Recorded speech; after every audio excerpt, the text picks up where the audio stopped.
A 19ª sessão ordinária da Terceira Câmara de Direito Público do Tribunal de Justiça do Estado de Pernambuco, com a composição dos seus membros titulares, com a presença da doutora Andréa Nunes, representante do Ministério Público.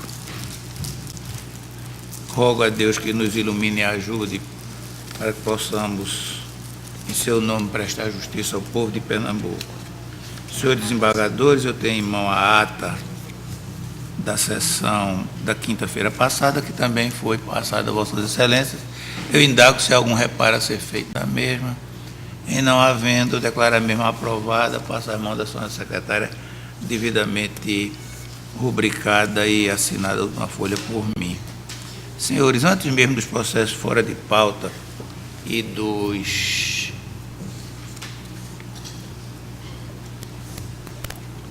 pedidos de agravo, para facilitar a vida dos que estão aqui presentes, há um feito adiado e um pedido de preferência num processo que é da relatoria do desembargador Cardoso, com revisão do desembargador Alfredo Jambo.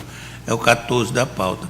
Então, eu vou apresentar o meu voto do adiado, que é o número na pauta, é o número 319770. Deixa eu ver o que é o número. Ele é o 2 aqui. Ele é o 319770, é um agravo de instrumento que entrou aqui no tribunal em outubro de 2013, vem da 7ª da Fazenda Pública. O agravante é MFSH, criança. Advogado é Luciano H. Carrasqueira de Brito. Essa criança é representada por Lígia Carla Farias Santos Remlep. O agravado é o Estado de Pernambuco, procurador Tiago Arraes de Alencar Norões e outros. Pelo Ministério Público, oficial Valdir Barbosa Júnior, relator desembargador Alfredo Sérgio Magalhães Jambo. Foi adiado na sessão passada meu requerimento. Tem a seguinte observação: após o voto do desembargador relator, dando parcial provimento do recurso, determinando que o Estado custeie o tratamento da agravada com a manutenção da equipe que assiste desde o seu nascimento até decisão da ação, pedi vista do desembargador Luiz Carlos Figueiredo. O desembargador Antônio Cardoso aguardará voto do pedido de vista. Eu vou tentar fazer um breve relatório. Nossas Excelências vão se lembrar que é o caso um tratamento de uma criancinha com algum problema neurológico, que era remédio, mas até a equipe de fonoaudióloga disseram que queria for pago, mantido pelo Estado. A essência é essa. Então, tomei por empréstimo todo o relatório do agravo instrumento que o eminente desembargador Alfredo Jambo fez. Mas, na minha concepção, eu acho que o juiz de primeiro grau, que alguns ficam ofendidos quando diz juiz do piso, porque é o ponto originário da decisão, tomou. Eu acho que a decisão do juiz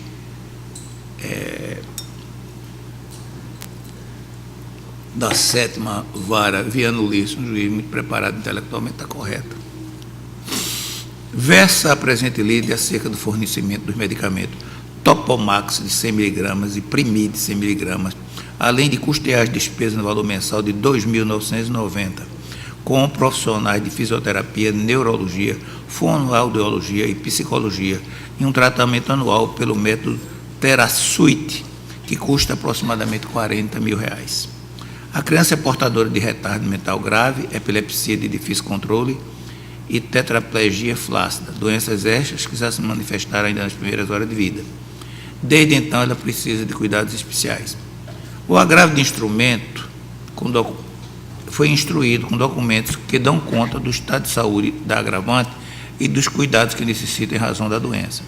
Quanto ao fornecimento de medicamento, dúvidas não há que o Estado de Pernambuco deve custeá-los, porque o que se está em discussão é o direito à vida, garantia fundamental que assista a todas as pessoas e dever insociável do Estado. Isso foi assegurado no primeiro grau e está sendo cumprido. Ninguém questiona que tem que dar o remédio para garantir a vida.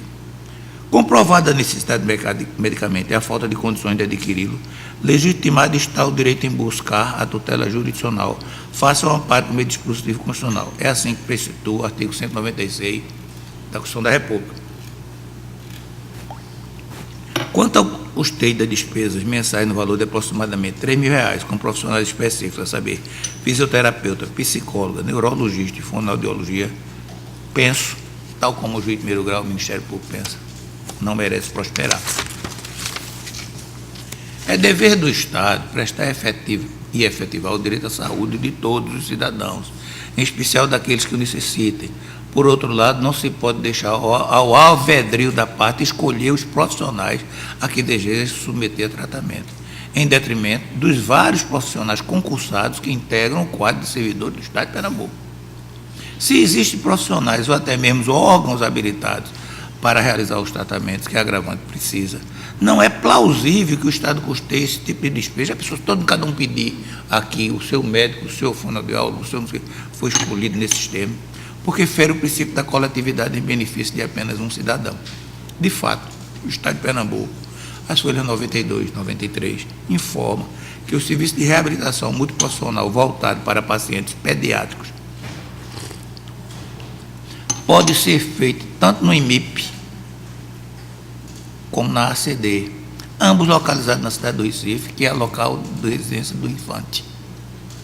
Então, o Estado aponta 2 locais de referência no país inteiro, onde poderia ser feito esse tratamento.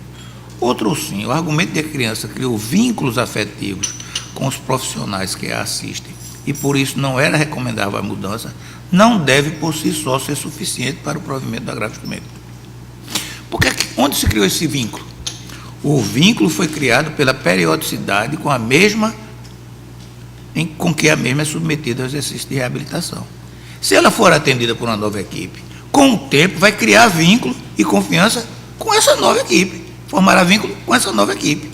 O que deve ser priorizado é a capacidade da equipe multidisciplinar em conseguir fazer com que Mirella minimize os efeitos da doença. E o IMIP e a ACD são referências no tratamento com crianças portadoras de necessidades especiais no Brasil e no mundo todo. Acrescente-se ainda que a rejeição a esses órgãos pelos pais da agravante deu-se em virtude de presunção de que as marcações são demoradas e não têm a periodicidade necessária. Entretanto, não existe nos autos prova que o ente político se negou ou ofereceu de forma satisfatória a reabilitação multidisciplinar.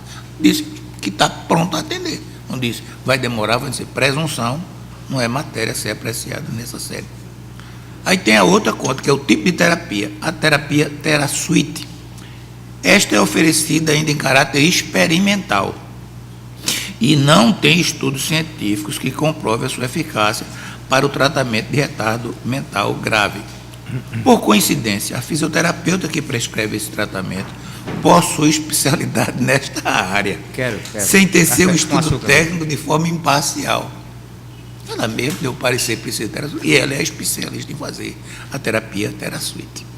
Ademais, a notícia acostada aos autos de que um paciente no Rio de Janeiro conseguiu na justiça decisão para se submeter a este tipo de tratamento deu-se apoio a regular e devida instrução processual e não apenas em sede de um agravo de instrumento, cujo juízo não é exauriente. Para esse tipo de concessão, tendo em vista seu elevado valor, como eu disse, R$ 40.000, necessita-se de prova mais robusta da necessidade imperiosa para a criança. Por tudo que foi dito, a cautela na presente caso se impõe, só prezando os interesses envolvidos para não condenar o Estado de Pernambuco a custear despesas das quais oferece de forma regular em seu serviço público de saúde e, em consequência, prejudicar o seu orçamento e os demais gastos com saúde e o atendimento às demais pessoas que precisam desse atendimento. Carrear os direitos e o numerário para um só. Além disso, o provimento do presente recurso gera importante precedente para que os cidadãos escolham seus profissionais e requeram que seu pagamento seja feito por entes políticos. Diante do exposto e pela peculiaridade do caso concreto, voto pelo não provimento do agravo de instrumento, mantendo a decisão do primeiro grau intacta em todos os seus termos. É assim que voto, pedindo todas as vênias do mundo ao desembargador Alfredo Jambo. Senhor presidente, peço a palavra a Vossa Excelência, primeiro para dizer que Vossa Excelência relativizou a questão com muita elegância e ponderação e com equilíbrio financeiro para o Estado.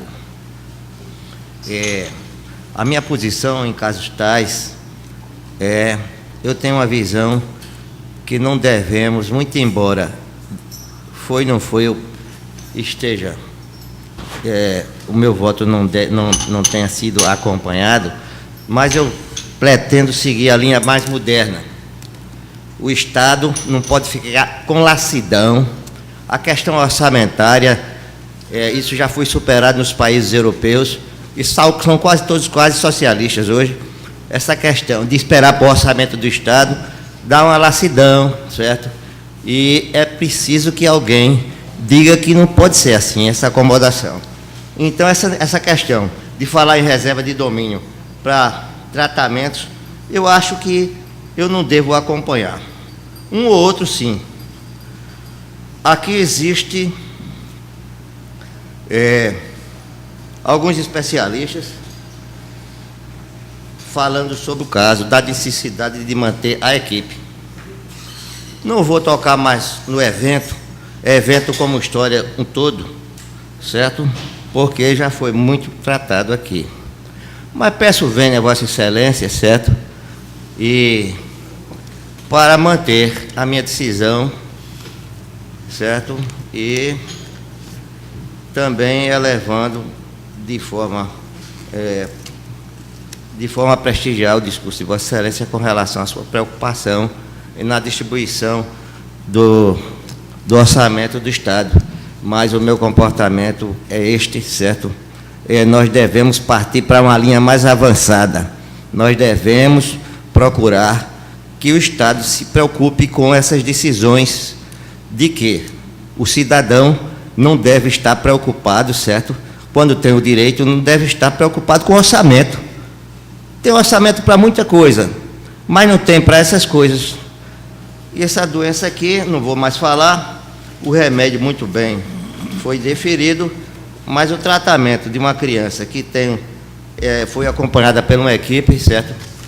Multidisciplinar, depois é interrompido e frustrado, certo? Por uma questão de substituição, nós já somos carentes de profissionais para essas questões. Quando um já está estabilizado, vai mudar de equipe, eu acho que não devo fazer isso. Peço vênia, meu voto mantenha. Eu agradeço, embaixador. Eu só queria, para o seu conforto, registrar que foi o mais mínimo toque em relação à questão financeira. Eu argumentei, acresci a argumentação à questão financeira, porque a gente não pode descurar que o Estado não tem uma guitarra para fabricar dinheiro. Há um limite orçamentário de arrecadação de tributos. Claro que não. Nós sabemos que nós não podemos dar tudo a um e negar aos demais contribuintes todas as outras coisas. Uma despesa vultosa para um significa um não atendimento dos demais, aqueles que não têm bom advogado, que não entram na justiça. Mas isso para mim foi muito pouco na argumentação.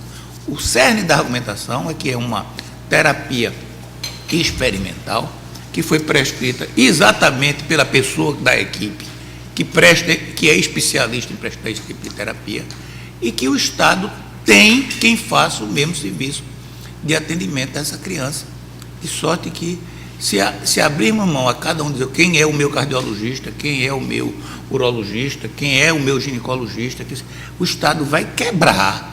É impossível, nesses termos abertos que isso está aqui, seja aqui ou em qualquer canto dos países socialistas. Eu nem sabia que existe isso no mundo. Pelo que eu vejo, não existe mais, não.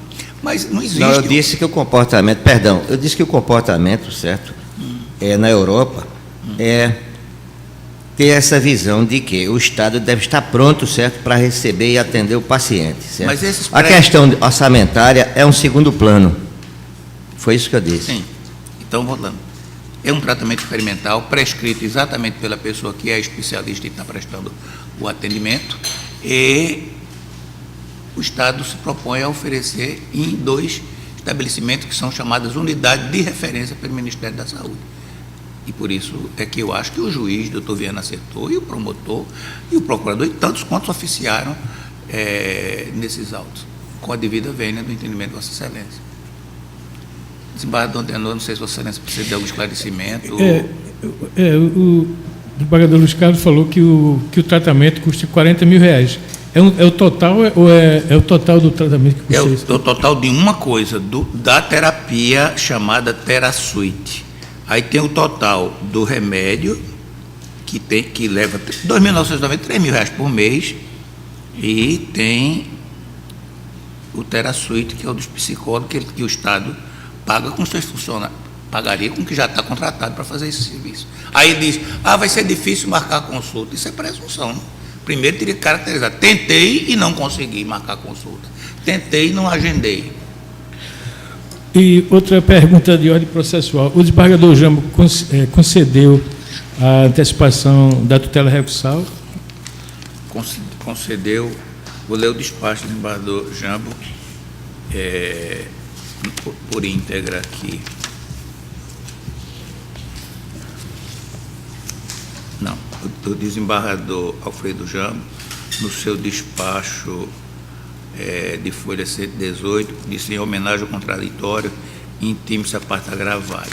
Aí o Estado apresentou suas contrarrazões, evidente que pedindo para que mande a parte na Secretaria de Saúde para receber o material e a orientação sobre o atendimento que podia ser dado terapêutico pelos profissionais. Então, o desembargador Jambo não concedeu antecipação. Estou lendo se mais adiante teve, né? Aí foi para o Ministério Público, acho que vai chegar ao fim sem que tenha sido concedido mesmo.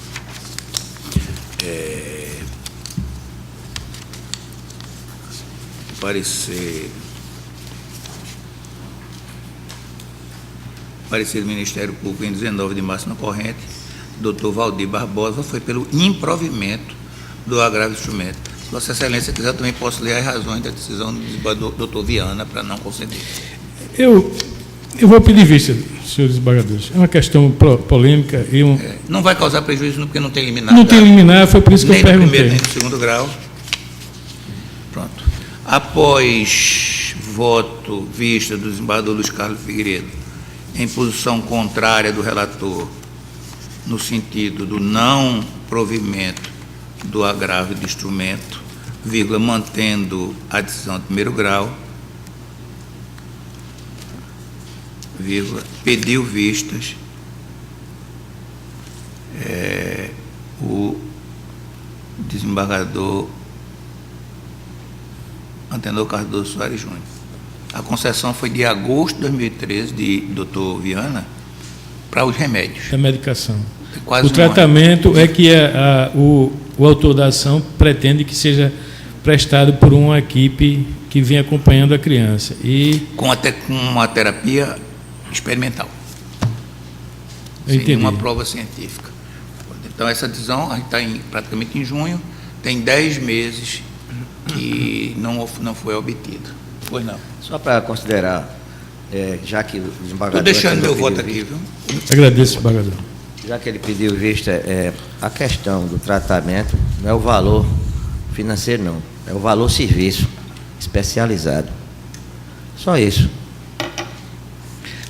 A criança tem uma deficiência... Epilepsia conjuntural e outras sequelas, certo? É severa. O laudo diz que a doença mental é severa e tem quadros epiléticos. É considerada epilepsia, não sou médico especialista, mas é um trauma neurológico que geralmente ele acontece, é verdade, em pessoas muito inteligentes. Algumas figuras que eu não vou citar tiveram epilepsia. Dostoiévski. Também. Aí é uma doença que eu não vou ter nunca. Se pressuposto ser inteligente, estou quebrado. Então, essas pessoas inteligentes são consideradas mais sensíveis ao mundo, aos eventos. Então, o mundo é mais impactante. É esse o argumento mais fundamental que eu acho. Só isso. Desembargador Antenor, Vossa Excelência é um homem sensível. Mas não sou epilético, não. Vossa Excelência não é, não, presidente? Minha sensibilidade não chega a tanto. Graças a Deus, é? Graças a Deus, não. Mas isso não é brincadeira, desculpa. Ganha esse pouco, mas é divertido. Eu estou falando na questão de sensibilidade da criança, certo? Se a psicoterapeuta pediu acompanhamento com a mesma equipe, é porque é fundamental dizer que a criança já estava acostumada àquele quadro de especialista, certo? De repente, muda esse quadro, só isso. E os pais da criança, já que estão, quer dizer, continuamos na discussão, os pais da criança têm condições financeiras de custear esse tratamento? Só pelo valor aqui e as questões envolvidas, uma pessoa de classe média já se considera... Hoje em dia, quem tem 4 filhos já está ruim, porque é muito dinheiro para sustentá-los, né? Não sei o quadro aí como é da familiar, mas o custo é caro, o desembargador presidente já falou. Ela se diz, mas já que não foi concedida a liminar, muitas vezes a família se endivida e vende bens. Às vezes já vem endividado, né? É isso que eu estou imaginando, que o tratamento vem sendo prestado. É só uma conjectura. Se quer, excelência, se achar, julgue logo e pronto. Não, desembargador, esse argumento para mim não é fundamental, esse argumento. Certo. Eu só estou fazendo conjecturas a respeito da situação de fato.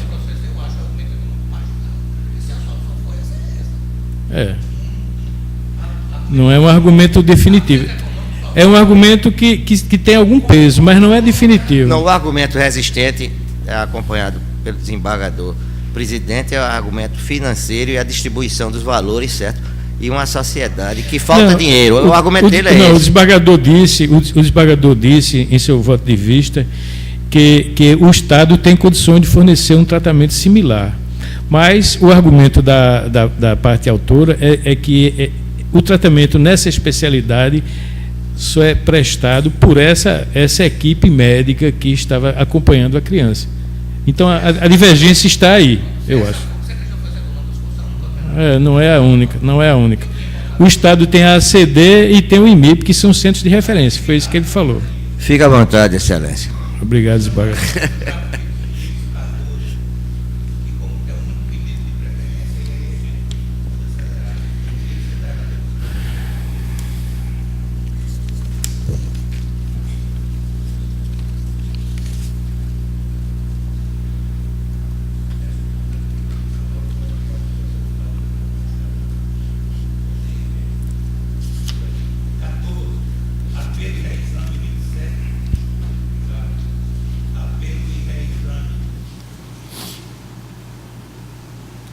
2783499, está aqui desde julho de 2012, vem da Vara de Fazenda de Petrolina.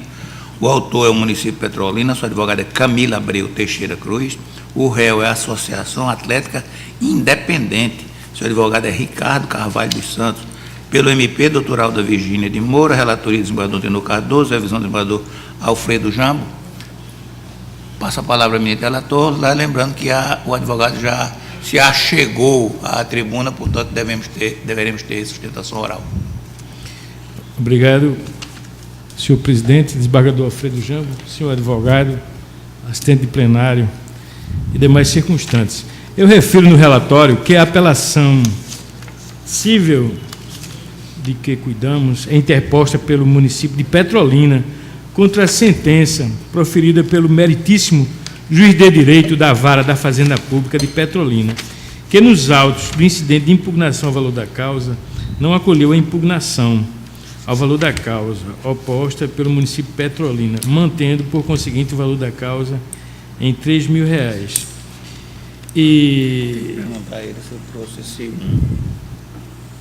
E proferiu sentença não acolhendo.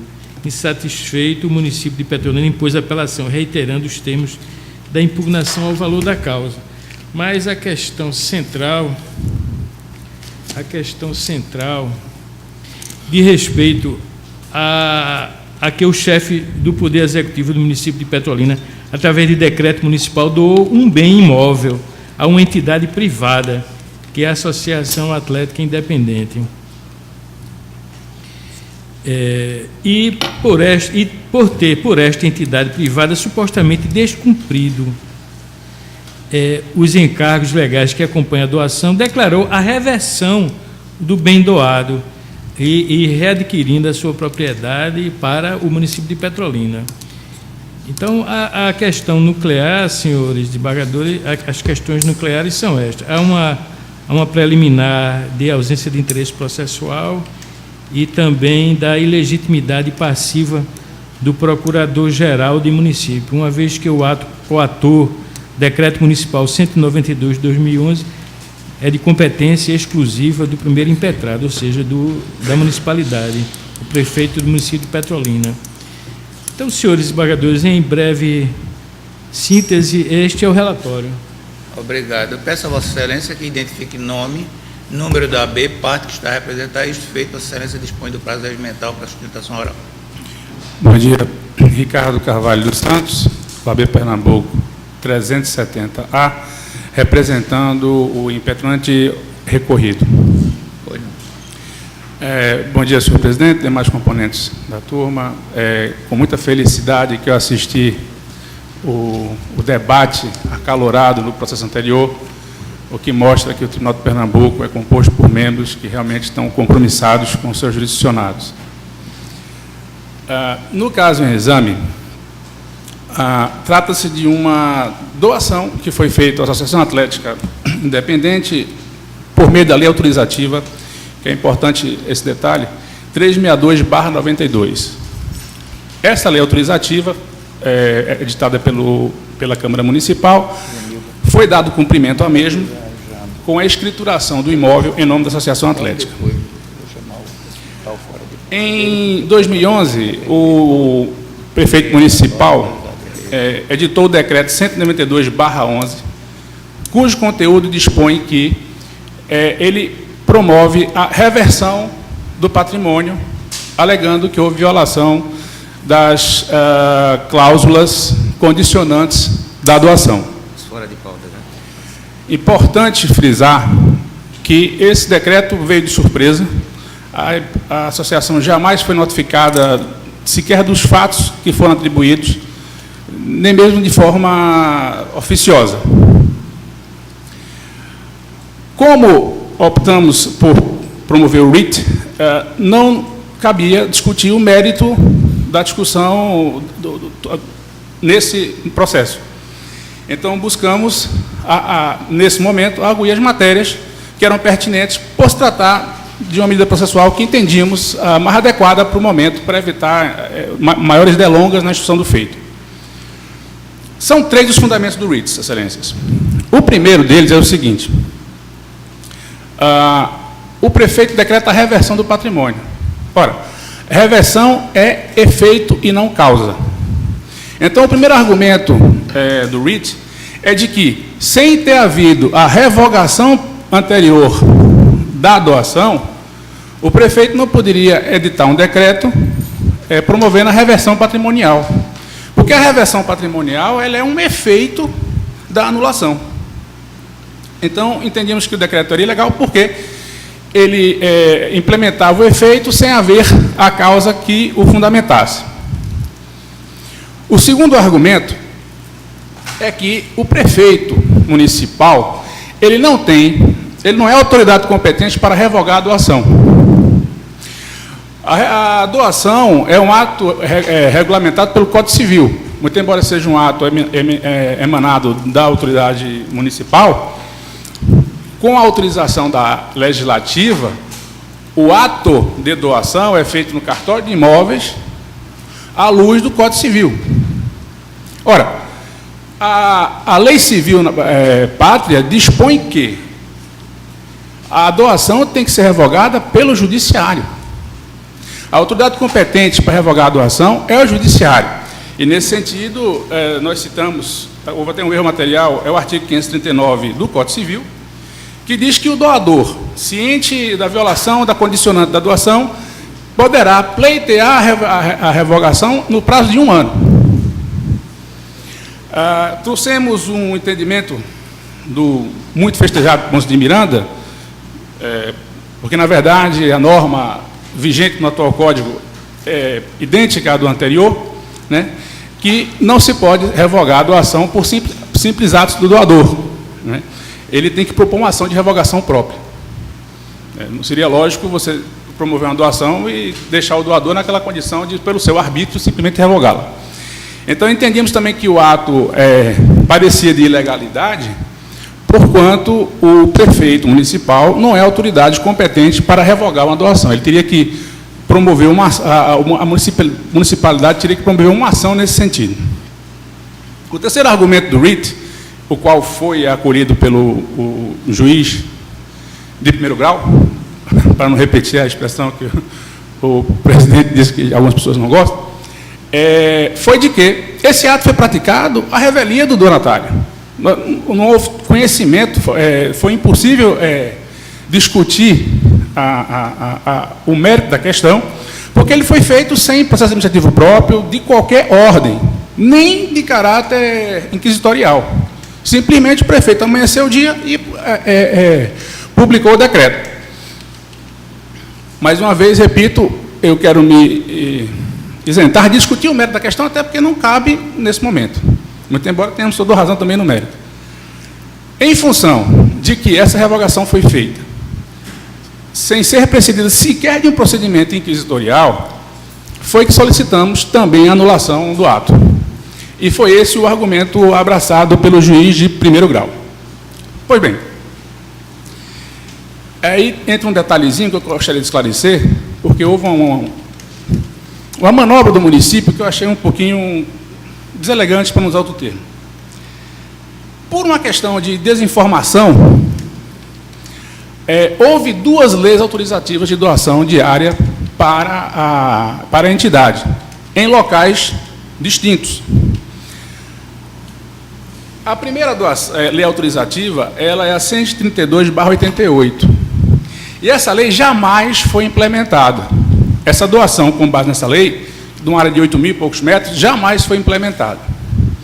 No curso da ação, publicada a sentença, o município atravessa uma petição dizendo que houve um processo administrativo, o qual foi instaurado no curso do RIT já promovido.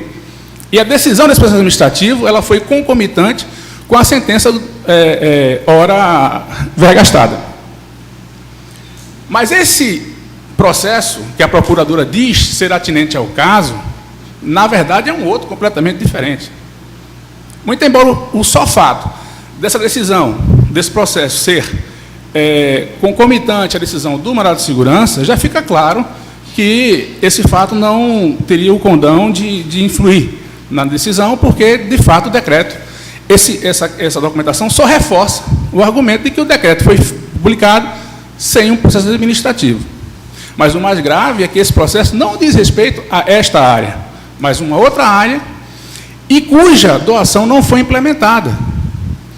Tanto que, quando eles alegam que houve violação à doação, a defesa feita pela entidade é de que não houve violação à lei, porque argumentava o município que não foram construídas as benfeitorias no prazo de 2 anos, onde foi dito que, para aquela doação, que é diferente da que é objeto da discussão no presente mandado de segurança, não foi feita a edificação porque a lei não fez a doação no cartório, ou o município, só tinha sido feita a lei autorizativa. Ora, sem a transferência da propriedade, não poderia haver edificação por parte do donatário. Ele não tinha nem como promover licenças ambientais, de construção, etc. No que foi dado razão pela municipalidade. Ela concluiu que não houve violação aos termos da lei autorizativa.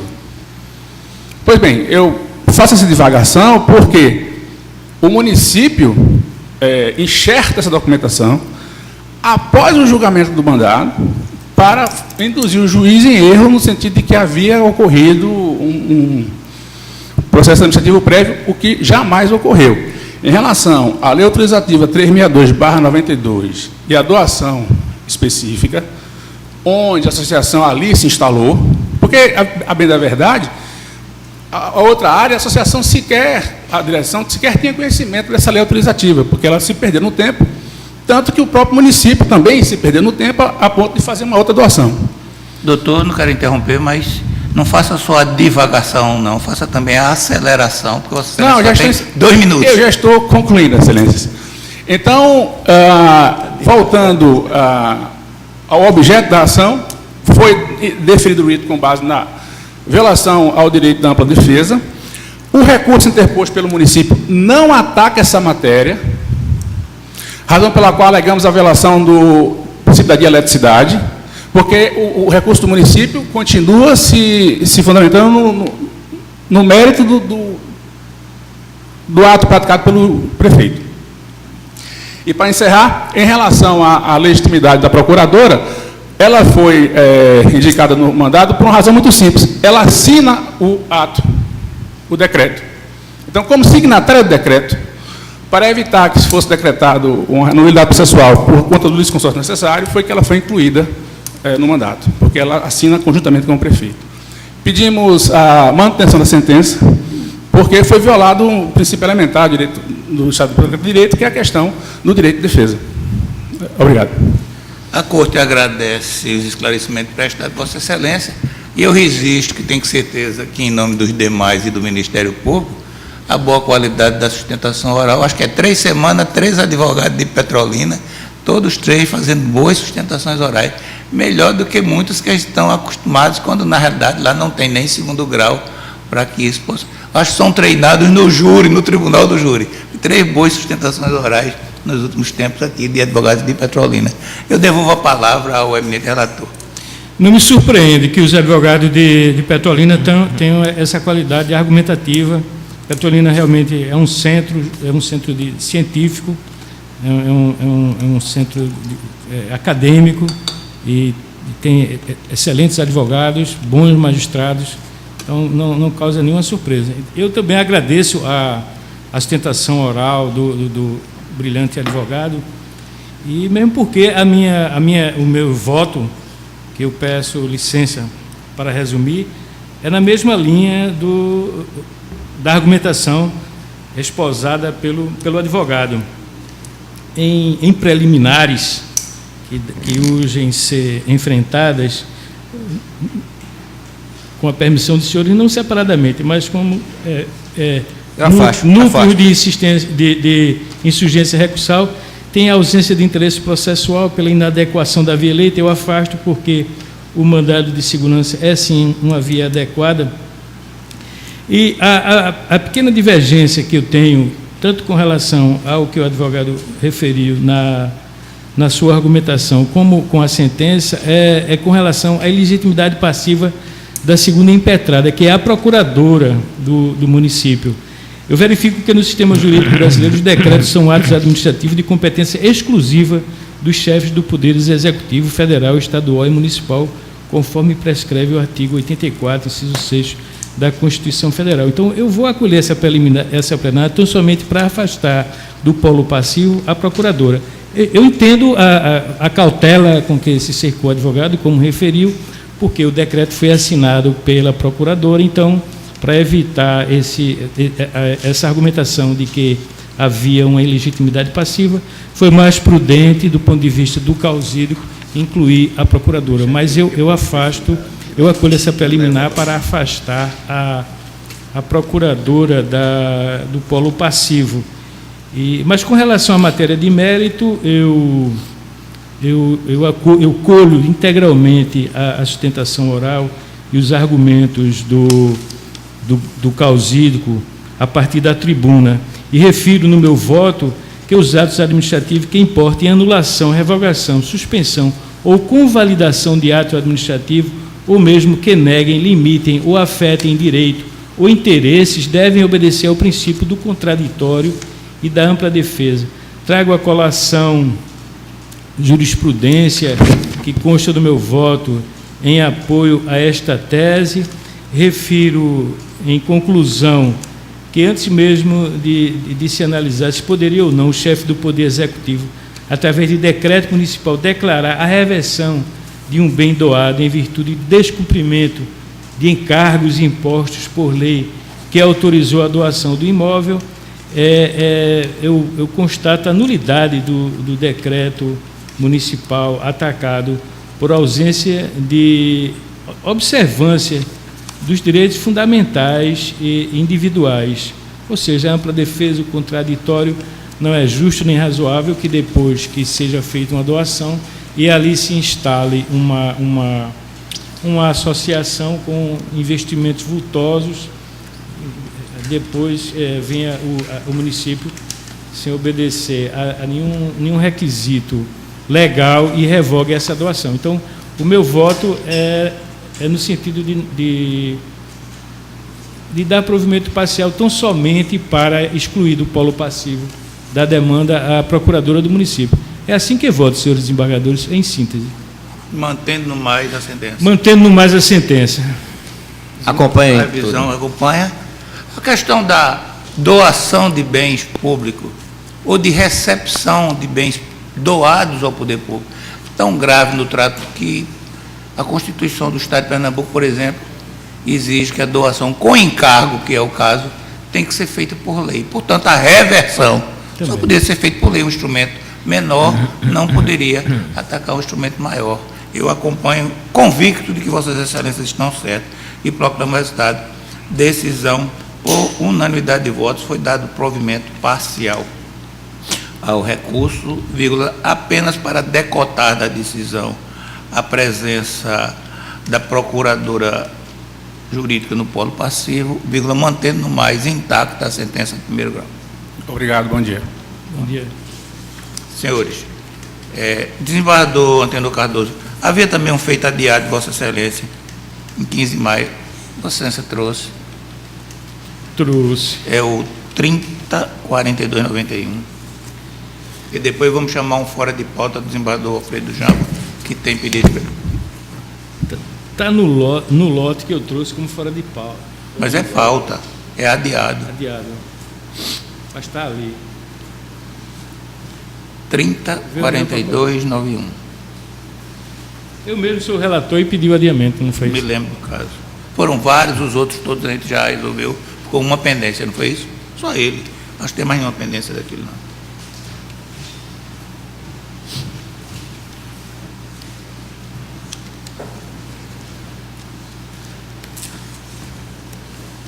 Tinha colocado aqui, né?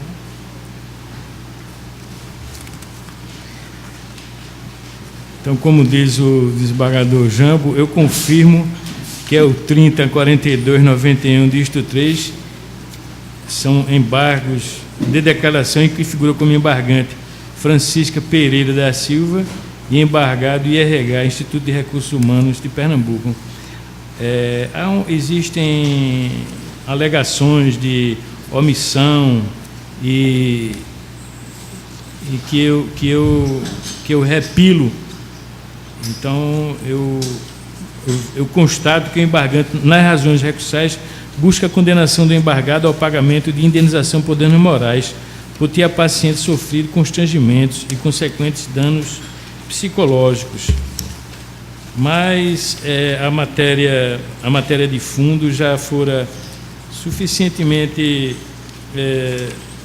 deslindada no curso do processo e do julgamento. Está querendo rediscutir? Querendo rediscutir a matéria, portanto, eu rejeito os aclaratórios. Rejeito. A unanimidade de voto, rejeitados aclaratórios nos termos do voto do relator. Desembargador Alfredo Jambo, Vossa Excelência só tem um processo fora da pauta, não é isso? Eu tenho 2 embargos aclaratórios rejeitados. Porque qual é o número? É o mesmo número?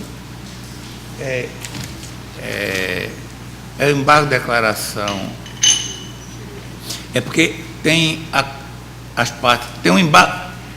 Vossa Excelência tomou a decisão e as duas partes entraram com embargo de declaração. É o embargo de declaração no apelo 294199, embargante Iracilda Gomes da Silva e outro. Que está aqui.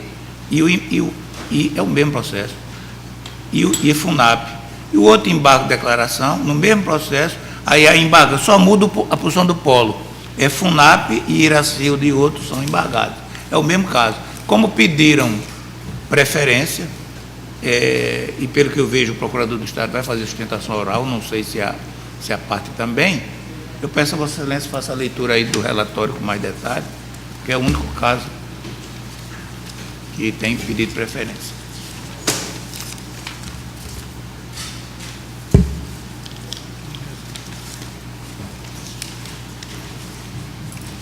Bem, o relatório, eu trato neste momento do 294199, -9 em embargantes Iracida Gomes e outro, embargado FUNAP.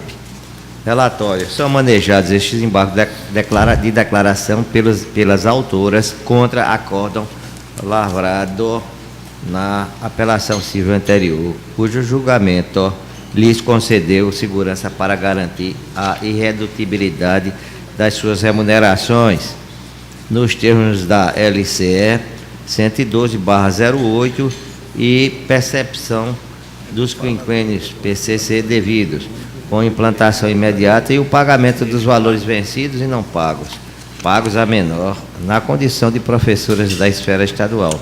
Aduzem a existência de omissão/obscuridade no acordo consistente no não pronunciamento sobre a forma do restabelecimento dos quinquênios, sobre os quais valores seriam, se com atualização e repercussões eventuais acréscimos, assegurada a percepção da gratificação desde a impetração do mandamos.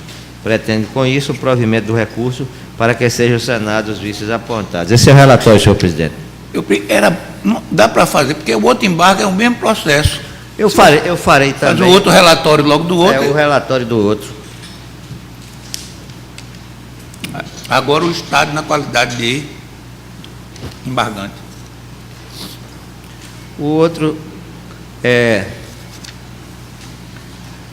claro, tem o mesmo número, né? FUNAP, embargado Iracilda Gomes. São manejados estes embargos de declaração pela FUNAP contra acórdão lavrado na apelação civil anterior, cujo julgamento concedeu às embargadas a segurança para garantir redutibilidade das suas remunerações nos termos da LCE 112/08 e percepções dos quinquênios PCC devidos com implementação imediata e o pagamento dos valores vencidos e não pagos na condição de professor da esfera estadual. Aduz a entidade previdenciária ofensa à lei número 1533, artigo 23, lei 12.016, artigo 5º e 7º, 4 da lei da Constituição Federal 88.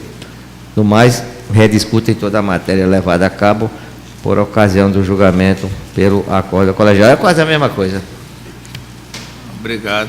Eu vejo que o procurador do Estado pretende fazer sustentação oral. Peço, por favor, identifique nome do AB, confirme a parte que está a representar e depois pode fazer uso do prazo regimental para a sua sustentação oral.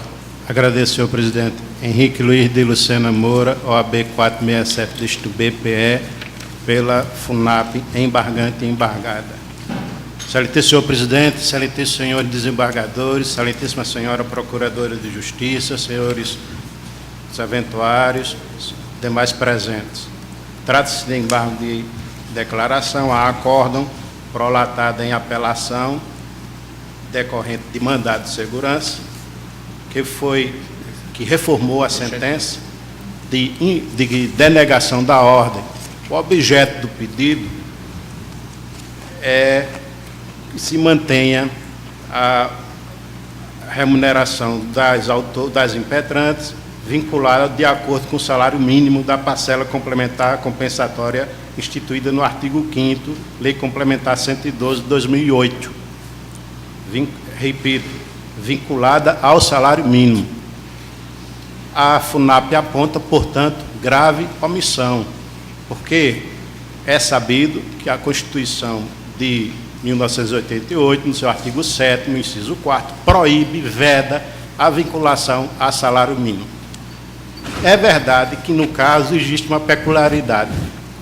As impetrantes, no ano de 1979, foram beneficiadas por uma sentença da Justiça do Trabalho, que fez, sim, essa vinculação. No entanto, inclusive o acordo fala isso, se tratando de trato sucessivo, a relação, não se pode admitir que posteriores modificações legais não atinjam jamais a situação jurídica das impetrantes. Não pode, portanto, o Egrégio Tribunal, em face da alteração legislativa, onde não houve o decesso remuneratório, persistir nessa vinculação hoje, não só de hoje, há 26 anos, flagrantemente inconstitucional. Então, alega-se a omissão, sim, ao artigo 5º, 36 e 7º, inciso 4 da Constituição Federal e a súmula vinculante número 4. Salvo nos casos previstos na Constituição, o salário mínimo não pode ser usado como indexador de base de cálculo de vantagem de servidor público ou de empregado, nem ser substituído por decisão judicial. Fecha aspas. Súmula vinculante número 4 do Supremo Tribunal Federal, que não foi objeto do mandato do acórdão embargado. Antes, porém, existe uma questão preliminar de decadência, porque, como disse, se impugna a Lei Complementar 112 de 2008, além do prazo dos 120 dias do mandato de segurança. Assistimos ontem, desembargador Antônio Cardoso, Vossa Excelência, refluir justamente num caso idêntico, quando a lei, no caso aqui também, extinguiu o adicional por tempo de serviço. Eu assisti, graças ao Serviço de Utilidade Pública da TV AMEP. Por causa da intervenção do desembargador Jorge Américo, Vossa Excelência refluiu, reconhecendo sim que, sendo caso de supressão, de extinção da gratificação, a lei é de efeito concreto e, portanto, há a decadência do mandato de segurança. Também esta circunstância de ser decadência e lei de efeito concreto não foi datamente observada no mandado de segurança. É interessante notar que, como disse, a sentença de primeiro grau deste mandado de segurança foi de denegação da ordem. Mas este tribunal já tinha, neste mesmo processo, emitido seu julgamento. Houve um agravo de instrumento. E o agravo de instrumento distribuído à 2ª Câmara de Direito Público, relatoria do desembargador José Ivo. Naquela decisão, prevaleceu, por maioria, é verdade, o voto do desembargador Francisco José dos Anjos Bandeira de Melo, onde Sua Excelência concedeu parcialmente a medida liminar do mandado de segurança. E eu destaco da voto do desembargador Bandeira. Aspas. Em síntese conclusiva, tenho que os impetrantes fazem jus a manter a percepção da aludida parcela complementar compensatória no valor estável que lhes vinha sendo pago desde janeiro de 2009, até se iniciarem as reduções, mas não façam jus até essa rubrica atrelada à variação do salário mínimo, o que configuraria afronta ao artigo 7º, inciso 4º, infine da Constituição Federal, e bem assim a súmula vinculante número 4 do Supremo Tribunal Federal. Também esta circunstância não foi observada no acórdão embargado. Por fim, ressalte-se que a pretensão das impetrantes, além de querer vincular sua remuneração ao salário mínimo, é também de fazer perpétua a parcela complementar compensatória. E aí, no mérito, alega-se a omissão quanto à incidência da própria lei que criou a parcela complementar compensatória, que diz no parágrafo único do artigo 5º, a parcela complementar compensatória referida no parágrafo anterior será concedida em caráter precário, enquanto persistir a diferença que a originou, devendo ser suprimida quando de implementação do piso salarial de que trata o artigo 4º desta lei. Fecha aspas.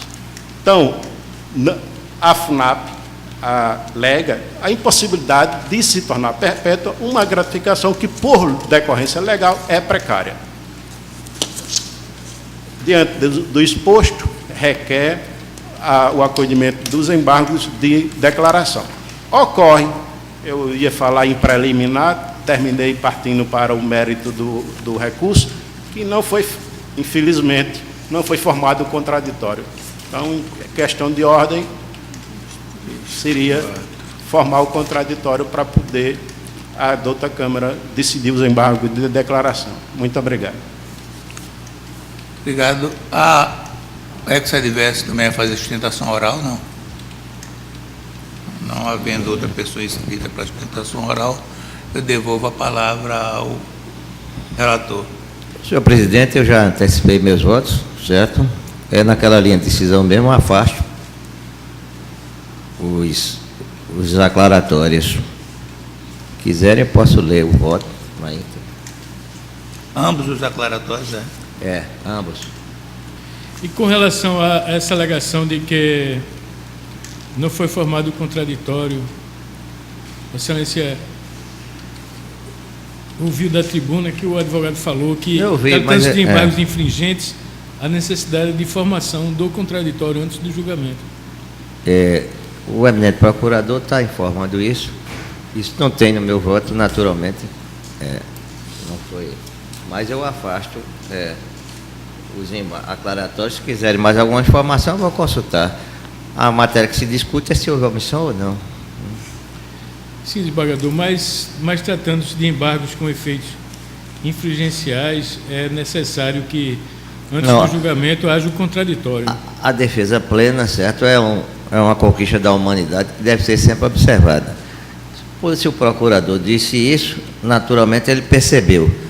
Aqui, Vossa Excelência tem o número das folhas?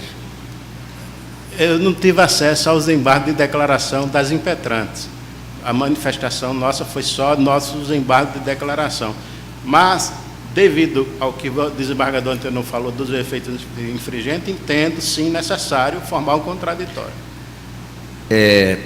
Eu não posso deixar de manifestar minha preocupação. Então, senhor presidente, só se suspender o julgamento para verificar essa questão em outra oportunidade. A pergunta é suficiente que suspendamos aqui hoje mesmo, no intervalo, Vossa Excelência verificaria? Ou Vossa Excelência prefere adiar para o julgamento para a próxima sessão? Como Vossa Excelência... Seria melhor adiar. Porque aí eu vou consultar, porque essa questão de defesa plena é fundamental. Senhor trazida presidente, pelo procurador. Para garantir o contraditório, seria necessário que as partes tivessem acesso às peças, aos embargos de declaração. Naturalmente, as providências necessárias, o gabinete... Não basta só adiar. Doutor Henrique, como o relator está pedindo para retirar da pauta do julgamento, ele vai apreciar. Se ele entender que é conveniente, monocraticamente, ele manda a parte falar. E acabou, não precisa de... Em casos tais, sempre manda a parte contrária falar. Se ele entender que não há nenhum efeito infringencial decorrente do embargo aviado pela parte, ele traz na sessão seguinte. Esses dois suspensos. Só retirar da pauta, adiado. Após o voto do relator. Após o relatório. Não, ele relatou. Relator. Aí depois da sustentação oral ele pediu suspensão. Exatamente. Negando. Não foi só o relatório? Foi seu relatório, ele não chegou a julgar, disse, não. Ele chegou a dizer rejeitando. Chegou, né? Chegou, rejeitando a ambos os aclaratórios, vírgula, instado pelo desembargador Antenor Cardoso para pronunciamento sobre a arguição na tribuna de que não ocorrera a triangulação processual no embargo aviado pelo particular, vírgula, que pretendia efeito infringencial, vírgula, o relator requereu e foi concordado por todos a retirada do feito da pauta, que será apresentada em nova oportunidade após o mesmo analisar da necessidade ou não de ouvida do ex-adverso. Pronto, não pode julgar, não pode.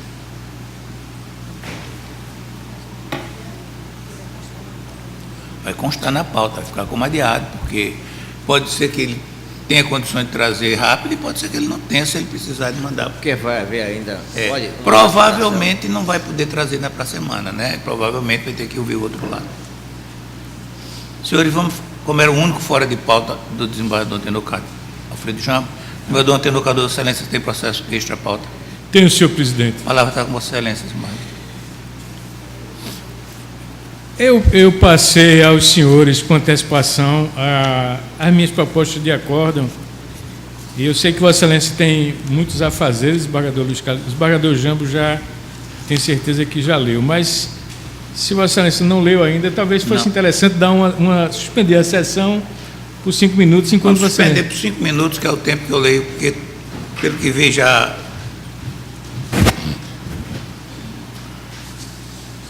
Um, dois...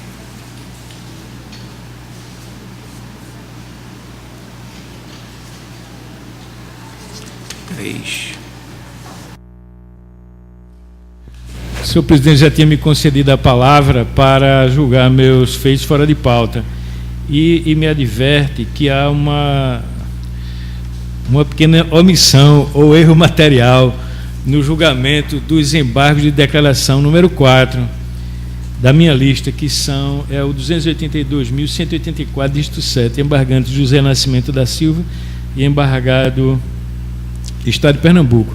Então, eu peço ao pessoal assistente plenário que retire este da minha lista e também advirta a taquigrafia que ele não vai ser julgado, e por conta de observações feitas pelo desembargador Luiz Carlos, eu vou levar de volta para casa para aclarar melhor esses aclaratórios. E, tendo em vista que o desembargador Alfredo Jambo e o desembargador Luiz Carlos de Barros Figueiredo leram as minhas propostas de acórdão e que os índices dos processos em julgamento foram colocados na tribuna e distribuídos com a taquigrafia, com a Procuradoria e com todos os interessados, eu, com a permissão do presidente e do desembargador Jambo, eu vou julgá-los por lista. E são os seguintes: os embargos de declaração de número 1 ao 3 eu rejeito, e os recursos de agravo do número 5 ao número 10 eu nego o provimento. Ouvidos os desembargadores e que se manifestaram no mesmo sentido e não havendo nenhum pedido de destaque, eu proclamo o resultado. A unanimidade de votos, foram rejeitados os aclaratórios já referidos e negado o provimento aos recursos de agravo também referidos e constantes do índice.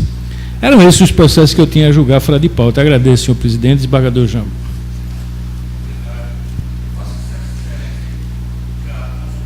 Meus fora de pauta. Eu consultei, desembargador. Algum destaque? Não tem nenhum pedido de destaque. Então, vou chamar em lista primeiro, porque são 5 recursos de agravo, com proposta de não provimento, são matérias repetitivas da Casa.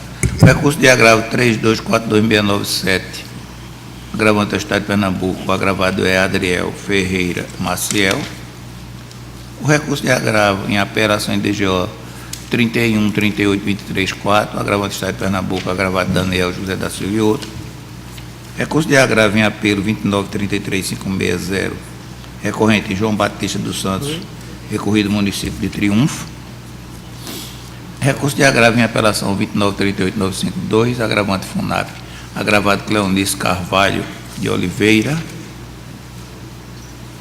O recurso de agravo no apelo 316.3231, recorrente município de Recife, recorrido Ruprichete Schinenberg. A todos eles, a unanimidade de votos negado de provimento. Há também mais 5 embargos de declaração de tema repetitivo, querendo rediscutir matéria. Em embargo de declaração, todos eles para rejeição. O embargo de declaração no recurso de agravo no apelo 32.67981, embargante Giovanni Luiz Barreto, embargado Estado de Pernambuco. É VBR a matéria, também é VBR. Embargo de declaração no recurso de agravo na apelação 312.4898, embargante é Josemar Ferreira Candioto, embargado é o Estado de Pernambuco. O outro é direito à saúde, embargo de declaração no recurso de agravo 304.709, dígito 0, embargante Estado de Pernambuco, embargado Jaibson Guerra Interaminense.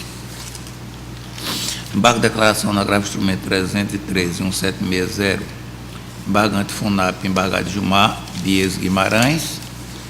E o embargo de declaração no recurso de agravo na apelação civil 295.4847, embargante Nancildo Antônio da Silva, embargado do Estado de Pernambuco e outros, a todos eles, à unanimidade, conhecidos e rejeitados, os termos do voto do relator. Acho que a minha assessoria remeteu uma lista complementar com mais 4 processos, e são também simples. O recurso de agravo no apelo 330.453.6, o recorrente é Jefferson Bruno de Souza Castro, o recorrido é o Estado de Pernambuco, que é aquela história dos 40% do acerto da prova por matéria, e o recurso de agravo no agravo instrumento 322.2860, em que é agravante do Estado de Pernambuco, agravado é o espólio de Maria José Figueiredo Barbosa e outros. O recurso de agravo no agravo instrumento 305.837.3, agravante FUNAP, agravado de Gildo de Souza Lima, há unanimidade de votos negado provimento ao recurso nominados. E há um embargo de declaração também, que é de dispensação de medicamento, que é o embargo de declaração no recurso de agravo em sede de reexame e apelo 328.717.4, embargante é o Estado de Pernambuco, embargada é Maria Ana Luísa Evangelista Matias, a unidade de votos conhecidos, porém rejeitados, os aclaratórios em termos do voto do relator. Então não tem mais processo fora da pauta. Tem? Esses dois aqui que estão faltando. É unanimidade. Unanimidade. Corta aí, manda corrigir. Também aqui, acha ele aqui. Obrigado. Declaração. Não, obrigado. Da pauta da relatoria do desembargador. Então vamos chamar. Pela pauta, os agravos de instrumento. Os 3 primeiros são da minha relatoria e são muito simples. Todos 3, eu vou tentar, se for possível, abreviar. O primeiro é o número 8 da pauta.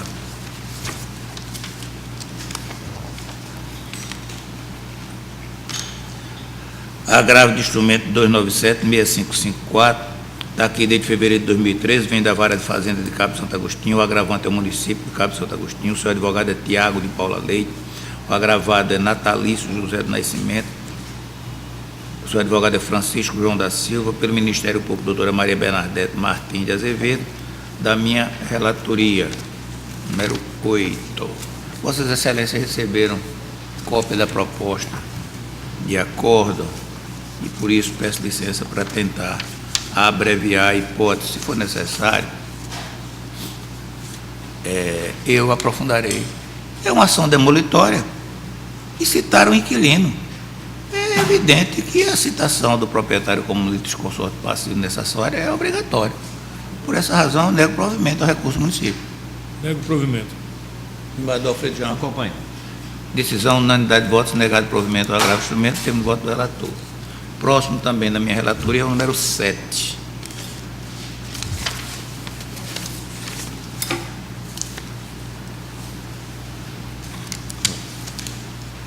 É o agravo instrumento 301, 355, está aqui desde abril de 2013, vem da Vara Única de Bom Conselho, o agravante é o município de Bom Conselho, seu advogado é Tiago Carvalho, o agravado é o Ministério Público do Estado de Pernambuco, da minha relatoria.